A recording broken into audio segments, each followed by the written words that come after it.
क्या महेंद्र सिंह धोनी के IPL career का ये आखिरी सीजन है? क्या महेंद्र सिंह धोनी और सीएसके अब एंड ऑफ एन एरा की तरफ बढ़ रहे हैं? ये सब कुछ होता हुआ दिख रहा है क्योंकि महेंद्र सिंह धोनी को लेकर खबर आती है कि धोनी साहब जो है वो आईपीएल 2026 में सारे मैचेस नहीं खेलेंगे। इनफैक्ट शुरुआत के 2 हफ्ते में धोनी आपको दिखेंगे, आगे क्या होगा वो पता नहीं। कईयों का मानना है कि शायद अगर सीएसके क्वालिफिकेशन की तरफ बढ़ती है तो कुछ मैचेस में धोनी आ जाएंगे जो शायद फैंस के लिए होंगे एक फेयरवेल के। कई कह रहे हैं कि भाई साहब धोनी साहब ने पूरे प्रैक्टिस मैचेस खेले थे, वो दिखाई पड़ रहे थे ग्राउंड में। ये एक टैक्टिकल डिसीजन हो सकता है कि सीएसके जो है वो अपनी बेस्ट 11 जो है वो छांट ले, क्योंकि धोनी के रहने से बेस्ट 11 फिलहाल मुश्किल दिख रही है। अगर धोनी खेलते हैं तो एक खिलाड़ी जो है वो थोड़ा प्रेशर लेके आता है और इस साल सीएसके चाहती है कि वो जीत जाए। कईयों का मानना है कि यार धोनी साहब को 2023 में ही रिटायरमेंट ले लेना चाहिए था, क्योंकि कुछ फेयरवेल जो होते हैं वो अच्छे तभी होते हैं जब सही समय पर आए। 2023 में सीएसके ने ट्रॉफी उठाई थी और उस वक्त धोनी के पास रिटायरमेंट पीक पर लेने का बहुत अच्छा मौका था और कईयों का मानना शायद वो बेस्ट टाइम पर जहां धोनी रिटायर हो सकते। पर धोनी साहब नहीं हुए, उन्होंने कहा मैं खेलूंगा और वो खेलते भी नजर आए। अच्छा खेला भी उन्होंने। यश दयाल वाला भी जो अगला सीजन था उसमें एक छक्का मारा था, दूसरे पर बाउंड्री लाइन पर अगर कैच ना हुए होते तो शायद वो क्वालिफाई कर जाते, कहानी अलग हो जाती। लेकिन बीते साल 2025 में जब सीएसके 10 नंबर पर जाती है तो ये सवाल उठता है कि धोनी क्या रिटायर हो जाएंगे? सीएसके ने अपनी पूरी टीम बदल कर रख दी है। अब एक बिल्कुल नई टीम जो है वो आपको दिखाई पड़ रही है। यहाँ पर पापा जी के जमाने के लोग कम हैं और नए जमाने के बच्चों को ज्यादा जगह दी गई। अब सवाल ये है कि क्या धोनी की ये स्ट्रेटजी है कि मैं फिलहाल अपने आप को टीम से थोड़ा पीछे कर लूं, संजू सैमसन जैसा एक्सपीरियंस जब आ गया है विकेट कीपर जिस पर हम भरोसा कर सकते हैं, तो क्यों ना इनके साथ हम जाने दें और ये मिलकर एक बेहतर टीम बनाएं। अब अगर धोनी साहब नहीं होते तो टीम क्या होती? देखिए, अगर धोनी साहब नहीं होते तो मेरे लिए ओपनर संजू सैमसन, ऋतुराज गायकवाड़ होते, 3 नंबर पर महात्रे होते, 4 नंबर पर डेवॉल्ट ब्रेविस होते, 5 पर दुबे होते, 6 नंबर पर शायद मैं कार्तिक शर्मा, प्रशांत वीर या फिर उर्विल पटेल में किसी को खिलाता। मोस्ट प्रॉब्ली मैं शायद प्रशांत वीर के साथ जाता।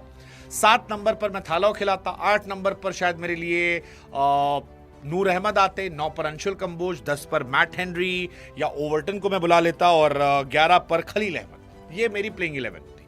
लेकिन अगर धोनी साहब को आप बाहर भेज देते हैं टीम से और अगर धोनी इस टीम का हिस्सा नहीं होते हैं तो फिर ये टीम जो है ये बदल जाएगी।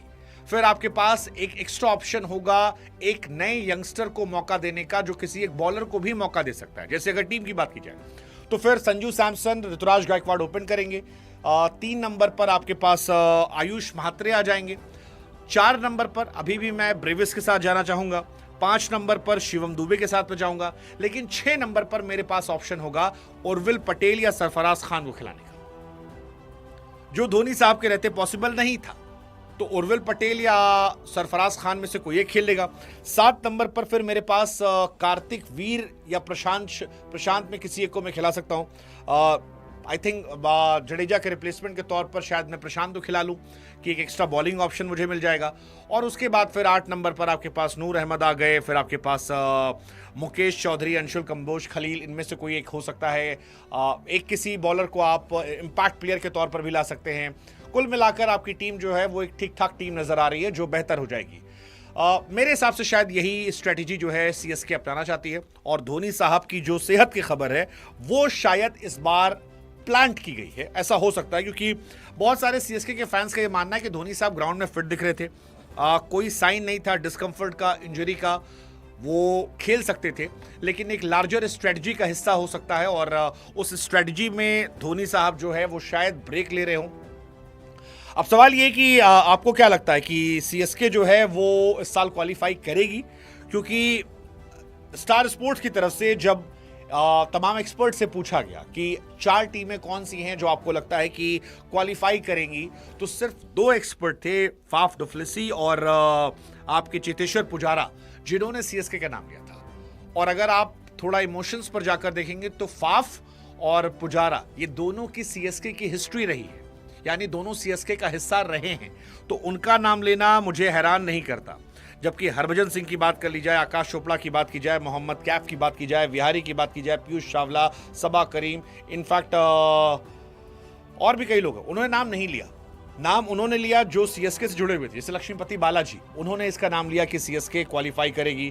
तो ये वो प्लेयर हैं जो मतलब सीएसके से प्रत्यक्ष अप्रत्यक्ष तौर पर जुड़े रहे। हालांकि मुझे पर्सनली लगता है कि सीएसके एक सॉलिड टीम है और संजू सैमसन के आने से ये टीम बहुत स्टेबल हो जाएगी। और ऋतुराज गायकवाड़ एक कंसिस्टेंट प्लेयर हैं, तो ये दो बहुत सॉलिड हो गए। 3 नंबर पर आपके पास एक सॉलिड प्लेयर है आयुष महात्रे, अगर आयुष फ्लॉप होते तो आप उर्विल पटेल को भी ऊपर ला सकते हो, तो ये भी सॉलिड है। 4 पर ब्रेविस बहुत तगड़े प्लेयर हैं, वर्ल्ड के one of the finest hitter हैं। 5 पर शिवम दुबे अभी करंट में लकी चार्म है और जबरदस्त प्लेयर है, मतलब ना उनका फेलियर होता है ना उनका लेग चलता है, वो उनकी एक अलग थ्योरी है। फिर 2 लड़के आपके पास आते हैं जो इस टीम में एडजस्ट हो सकते हैं, कार्तिक या प्रशांत में, जिसको आप मौका देते हो, या उर्विल को मौका देते हो, या सरफराज को मौका देते हो, तो उन्हें आप चांसेस दे सकते हो, खासतौर पर नए 2 लड़के जो आपने लाए हैं। और बॉलिंग जो है वो भी आपकी ठीक है, मतलब Matt Henry is a good bowler, मुझे मैट हेनरी एज अ गेंदबाज बहुत पसंद है। अंशुल कंबोज एक अच्छे बॉलर है, अच्छा उन्होंने किया है। खलील जो है वो भी बेहतर बॉलर हैं। मुकेश चौधरी, फिर आपके पास प्रशांत हो गए, फिर आपके पास नूर अहमद जैसा बॉलर है, आपके पास राहुल चहर है। So overall they have a decent bowling lineup also, but उनकी बैटिंग जो है वो बहुत सॉलिड है।